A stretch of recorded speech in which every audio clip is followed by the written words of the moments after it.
posljedku mogli ste godinama vidjeti na aerodrom Krk na samom parkingu gdje je bio izložbeni primjerak, kasnije uništen, nažalost, pa eto, to je taj model. Što se tiče makete, ona je cijela kompozitna, ima turbinu, vlazni motor, centrifugalni, od 7 kg potiska, ima FADEC, to tu kolege strojari bi morali znati, znači njegovo upravljanje Full Authority Digital Engine Control, te na posljedku jedna ovakva ugodna operacija s njim je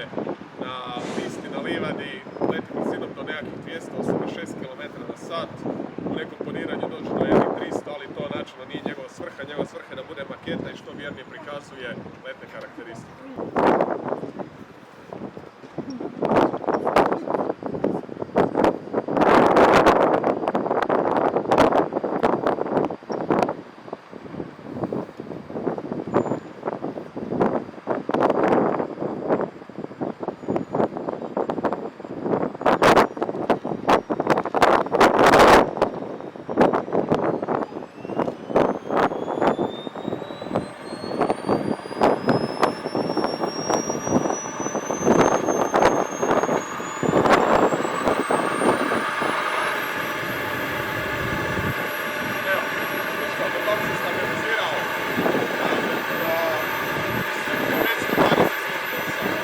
Sad ću vrlo jednostavno